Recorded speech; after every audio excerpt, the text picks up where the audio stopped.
जी, वो दिल्ली में अपने पापा के आवास में भागीरथी में है। कैसे कैसे पता आपको? मेरी उससे सुबह बात हुई थी। उसने मुझे बताया कि मैं यहाँ पे हूँ। लखनऊ के मोहनलालगंज में बीजेपी के सांसद कौशल किशोर के बेटे के और साले के दोनों के साजिश में शामिल होने के बाद जांच चल रही है। आयुष फरार है और आदर्श को जेल हो गई है। इस बीच बड़ी चौंकाने वाली बातें सामने आ रही हैं, क्योंकि आयुष की पत्नी खुद सामने आकर के कई बातें बता रही हैं जो हैरान करने वाली हैं। ये बताइए कि आपको क्या लगता है आयुष ने क्यों किया ऐसा? सिर्फ गुस्से में, पहली चीज़ वो गुस्से में बहुत ज़्यादा उस दिन था। उसको बहुत ज़्यादा टेंशन भी थी। तीसरी बात ये है कि उसको ये था कि लड़ाई हुई थी उसके कुछ लोगों से, तो उसको बस फंसाने का दोनों का प्लान था कि हाँ चलो फंसा देते हैं, ऐसा करते हैं। नहीं नहीं, ऐसी क्या नाराजगी, ऐसी क्या गुस्सा कि जिसके लिए अपने ऊपर गोली चला करके ही दूसरे को फंसा दिया जाए? जी बिल्कुल। ऐसा हुआ था कि जो उन लोग का बिजनेस का कुछ काम को लेकर के ही बहस हुई थी 2-3 दिन पहले ही चंदन गुप्ता से। तो उस चीज़ को लेकर के वो बहुत ज़्यादा परेशान था। उसके लिए उसने बोला कि ठीक है, ऐसा उसने अपने पापा से ही बोला था कि ठीक है पापा, अगर मेरी आप बात कराएंगे कमिश्नर जी से तो मैं नहीं करूँगा कुछ, वरना मैं खुद को गोली मारूंगा और उसको भी मार दूंगा। अच्छा, आप लोगों की जो मुलाकात हुई, शादी हुई, उसको क्या कौशल किशोर के परिवार वाले या वो लोग मानते थे? जी नहीं, उसकी शादी मतलब हमारी शादी हुई तो उसके घर वाले ये बोले कि ठीक है तुमने शादी कर ली है बट हमसे कोई मतलब नहीं है। तो उनकी फैमिली वालों ने कोई हमसे कभी मतलब नहीं रखा। जी। अच्छा, आप लोगों की शादी होने के बाद क्या सब कुछ सामान्य चल रहा था या आप लोगों के बीच में भी कोई डिफरेंस था? जी, हमारी शादी एकदम नॉर्मल हुई, मतलब सब कुछ चल रहा था, बीच में सब कुछ सही था। स्टार्टिंग में थोड़ी सी प्रॉब्लम आई थी, थोड़ी लड़ाई वड़ाई हुई थी जब हमारी शादी होने वाली थी, क्योंकि उसको बहुत जल्दी थी शादी। मुझे 3 साल चाहिए था क्योंकि मैं तैयारी कर रही थी, तो मुझे पढ़ना था। तो मैंने उनसे बोला था मुझे 2 साल का टाइम दो, उसके बाद तो जैसे हालात थे फिर हमने शादी कर ली। और उसके बाद क्या हुआ, सब कुछ सही था। और एक दिन सिर्फ हमारी लड़ाई हुई थी फ़ोन को लेकर के। फ़ोन हमारा टूट गया, उसके भी टूट गया था, इसी वजह से सिर्फ लड़ाई हुई थी।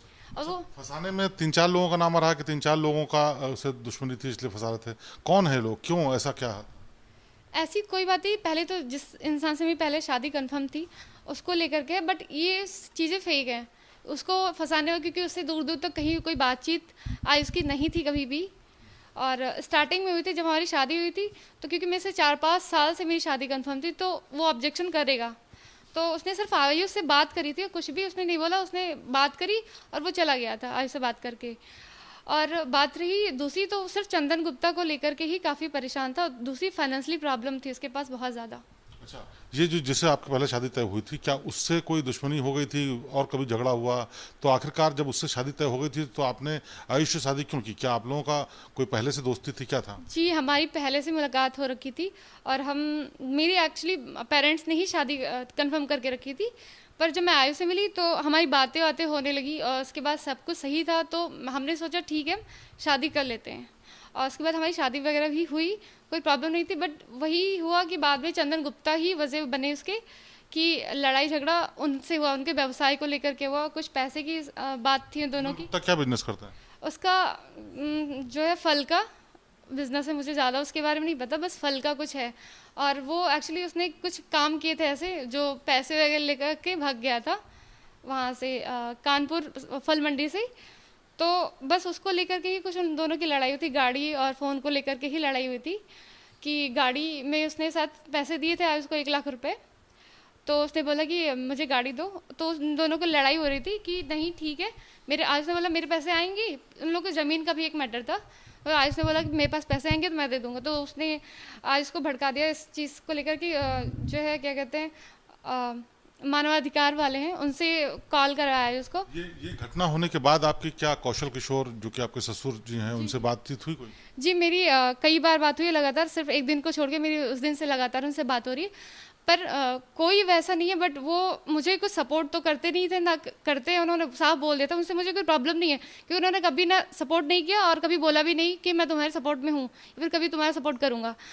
तो उन्होंने तो मुझे बता दिया था कि मैं सपोर्ट नहीं करूँ, तो मुझे पता था। बट सारी चीज़ें कि आयुष को फिर गायब, मुझे मिलने नहीं दिया जा रहा है, ना मुझे बात करने दिया जा रहा है, ना मैं उससे बात कर पा रही हूँ सारी चीज़ें। और ऊपर से मुझे ये बोला कि नहीं तुम कभी बात नहीं कर पाओगी, और क्या कहते हैं वो तुमको छोड़ चुका है अब कौन तुम। कहता है? सारी आयुष ने मुझे खुद बोला ये बात कि उसके ऊपर घर वालों को प्रेशर है, वो मुझे छोड़ चुका है, अब वो मेरे पास वापस नहीं आ सकता। अभी कहाँ है आयुष, कुछ जानकारी है आपको? जी, वो दिल्ली में अपने पापा के आवास में भागीरथी में है। कैसे कैसे पता आपको? मेरी उससे सुबह बात हुई थी, उसने मुझे बताया कि मैं यहाँ पे हूँ। पहले तो उसने नहीं बोला कि मैं यहाँ पे हूँ, बट जो मैंने कॉल किया तो उसके पापा के ऑफिस का है, जो सरकारी आवास दिल्ली वाले आवास का है नंबर, तो वहाँ से मुझे पता चला कि वो वहीं पे, क्योंकि जब मैंने कॉल किया तुरंत ही उसने उठाया फ़ोन। अच्छा, आपकी उस नंबर पे बात हुई है? जी बिल्कुल। क्या वो कॉल दिखा सकती हैं आप? क्या क्या कॉल आप दिखाइए कॉल। जी, ये रही, ये नंबर है, आप देख सकते हैं। एक मिनट। जी बिल्कुल देख सकते हैं, ये नंबर है, ये स्क्रीन दिल्ली, न्यू दिल्ली लिखा है, ये नंबर है। ये फोन दिखाइए। ये जो नंबर है ऊपर लिखा हुआ है 0120123312123, ये इनका दावा है कि ये सांसद कौशल किशोर के आवास का नंबर है और इसी नंबर से कॉल की गई थी। आप दोबारा एक बार दिखाइए जरा। इसी नंबर से बातचीत हुई और काफ़ी लंबी बातचीत हुई, करीब 2-2.5 घंटे बात हुई, और उस 2-2.5 घंटे में बात क्या हुई ये भी हम बात करेंगे। लेकिन अभी पहले हम आपको दिखाते हैं कि जो नंबर है वो आखिरकार किसका है, और ये नंबर जिसके बारे में बात हो रही है इसमें आउटगोइंग कॉल्स हैं ज़्यादातर, और 4 मिनट, 3.5 मिनट, 4.5 मिनट, 5 मिनट, इस तरह से कुल 1-1 घंटे, मतलब 1 घंटे 1.5 घंटे जो भी है, काफ़ी लंबी बातचीत हुई है। और इस नंबर पे ही इनका कहना है कि ये नंबर सांसद कौशल किशोर के सरकारी आवास का है, जो कि दिल्ली का है, और इस नंबर पे ही आयुष से इनकी लगातार बात हुई। तो आप ये बताइए कि जब आपसे इतनी देर बात हुई तो आयुष का क्या कहना था, उसने क्यों किया ये, आपका क्या उसकी ज़िंदगी में अब रोल है, क्या है? उन्होंने ये बोला कि देखो ये सारी चीज़ें हुई, मुझे नहीं पता कैसे, वो उल्टा मुझे बोले कि तुम बयान बदल दो, मेरे साइड से बयान दे दो और अपने भाई के खिलाफ बोलो। तो मैंने कहा दोनों ने ही गलती करी है तो दोनों को ही सज़ा मिलेगी, मैं दोनों को बचाऊंगी। उनके पापा से मेरी बात हुई तो उन्होंने बोला ठीक है तुम्हारा पति है, तुम बेल कराओ।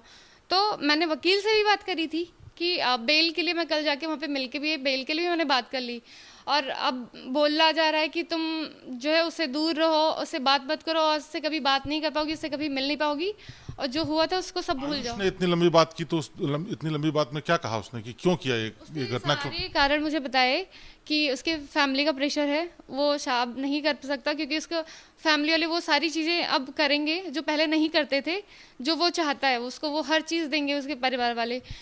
तो उसने बोला कि जब मुझे सब कुछ मिलेगा तो फिर मैं तुम्हारे साथ नहीं रह सकता हूँ। अच्छा, इस पूरे मामले में जो पुलिस जांच कर रही है, क्या उसने आपसे पूछताछ की, कोई जानकारी ली? जी, पूछताछ हमारी बहुत, मतलब कई बार हमसे पुलिस वालों ने पूछा, आज मैंने सुबह भी बात किया था, तो बात ये हुई थी कि वो हमें उल्टा बोल रहे हैं कि आप जो है मत जाइए, न्यूज़ वालों के पास मत जाना, वरना आपकी ही बदनामी होगी, और वो उससे कुछ नहीं होता है, ज़्यादा से ज़्यादा जेल जाएंगे, बेल पे बाहर आ जाएंगे, सिर्फ केस चलेगा, पेंडिंग रहेगा, सालों साल 10-10, 20-20 साल केस चलता है, तो यहाँ कुछ नहीं हो पाता है। तो आप सोचिए आपका क्या होगा। उनके पास पावर है तो वो कुछ भी कर लेंगे, आपके पास पावर नहीं तो आप कुछ भी नहीं कर पाएंगे। आपको लगता है कि जानबूझ के पुलिस उनको गिरफ्तार नहीं कर रही है? वो सांसद के घर में है, पहले भी आपने पहले बात की, जब घटना के तुरंत बाद बात की तब वो कहाँ थे?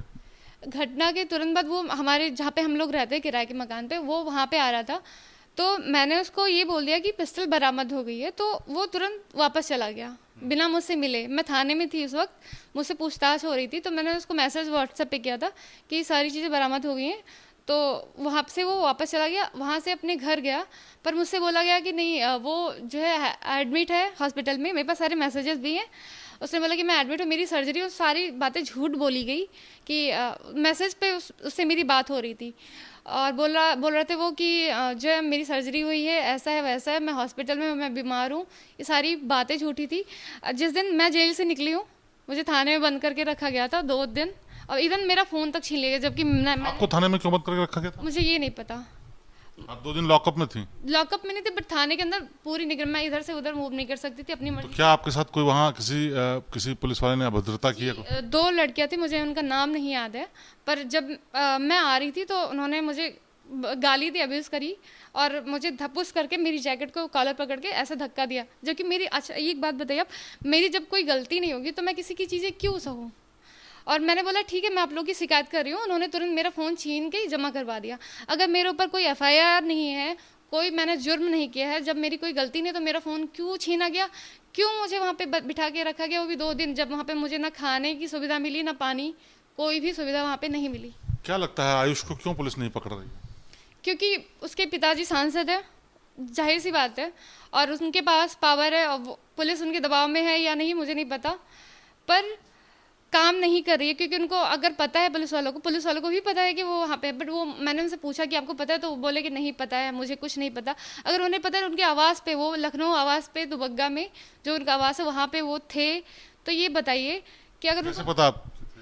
मेरी असल में बात हुई थी आयुष से, जब वो वहाँ पे थे तब भी मेरी व्हाट्सएप पे बात हुई थी।